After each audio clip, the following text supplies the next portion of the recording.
علم ایک چشمہ ہے جس پر لوگ آتے ہیں اور اس سے نالیاں نکالتے ہیں، اور خدا اس سے بہتوں کو فائدہ پہنچاتا ہے۔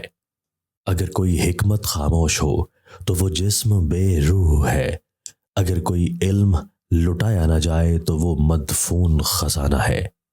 عالم کی مثال اس شخص کی ہے جو تاریک راستے میں چراغ دکھاتا ہے کہ تاکہ لوگ اس سے روشنی حاصل کریں اور اس کو دعا دیں۔ اللہ تعالیٰ فاجر بندے کو آزمائش میں ڈال کر پھر اس سے آزمائش ہٹا لیتے ہیں تو وہ اس اونٹ کی طرح ہے جسے لوگوں نے باندھ دیا پھر چھوڑ دیا۔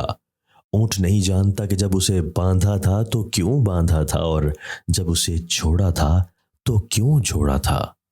اس خدا کا شکر ہے جو ہمارا کفیل ہوا اور ہمارے رزق میں وسعت دی۔ مومن کی آزمائش ماضی کی کوتاہیوں کا کفارہ بن جاتی ہے۔ زمین کسی کو مقدس نہیں بناتی، انسان کو اس کا عمل پاکیزہ بناتا ہے۔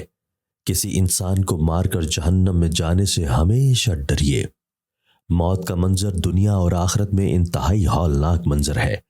موت کی تکلیف آروں سے چیرے جانے، کینچیوں سے کاٹے جانے اور دیگچیوں میں پکائے جانے سے بھی زیادہ سخت اور اذیت ناک ہے۔ بہشت کے طلب کرنے کے لیے اپنی موت کو بھول جاؤ۔ اللہ تعالیٰ کی رحمت بہت زیادہ وسیع ہے اور زمین و آسمان و مافیا کی ہر چیز پر حاوی ہے۔ ضعیف کے لیے اللہ تعالیٰ کی جو مدد ہوتی ہے، اگر لوگ اسے جان لیں تو غلبہ کے لیے کوشش نہ کریں۔ اللہ تعالیٰ کے لیے عاجزی اختیار کر۔ جو اللہ کے لیے دنیا میں عاجزی اختیار کرتا ہے، اللہ اسے قیامت میں بلند کریں گے۔ قیامت کے دن سب سے زیادہ گناہوں والا وہ ہوگا جو اللہ کی نافرمانی میں بہت بولتا تھا۔ یقین جانیے کہ آپ کا ایک پروردگار ہے جو منکرین کو کچل ڈالتا ہے اور اپنی نعمتوں کو بدلتا رہتا ہے۔ اللہ تعالیٰ بہت بڑے کارساز، غلبہ دینے والے اور قادر ہیں۔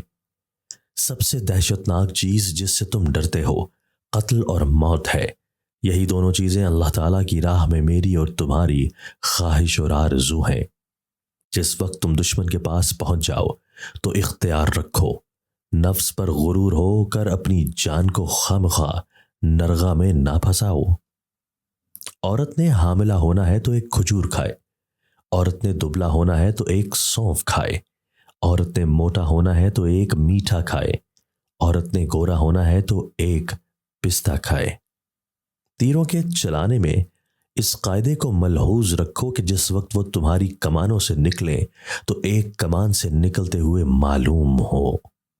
کتنے ہیں جو اپنے نفس کو عزت دینے والے ہیں حالانکہ وہ اس کی توہین کر رہے ہیں۔ پرانی برائیوں کو نیکیوں سے ختم کرو، نصرت و اعانت خدا کے ہاتھ میں ہے۔